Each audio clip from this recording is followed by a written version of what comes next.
দুটো wine glass.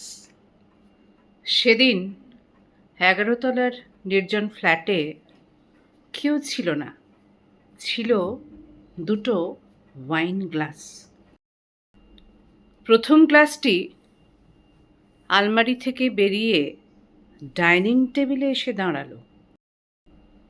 তারপর রান্নাঘরে গিয়ে জল খুলে নিজেকে ধুয়ে নিল।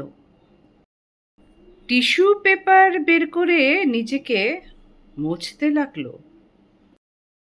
দ্বিতীয় গ্লাসটি সারা বাড়ি হেঁটে হেঁটে দেখে নিল। নির্জনতা ছাড়া এই ফ্ল্যাটে আর কোনো ঈশ্বর থাকে না।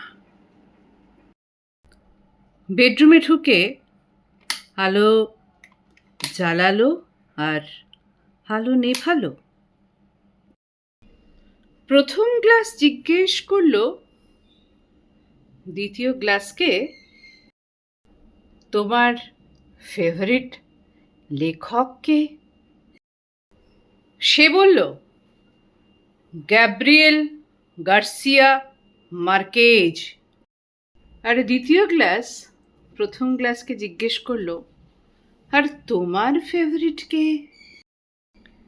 সে বলল, জীবনানন্দ দাশ।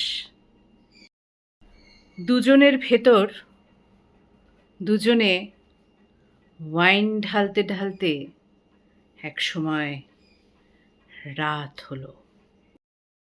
প্রথম গ্লাস তবু নিজেকে দ্বিতীয় গ্লাসের ভেতর ঢালতে পারছে না। দ্বিতীয় গ্লাস একটা কিছু চাইছে, একটা বিস্ফোরণ, একটা ভলক্যানো। কিন্তু নির্জনতা আছে, সে তো সব দেখছে। ভোর রাতে দুটো গ্লাস আবার আলমারিতে ফিরে গেল।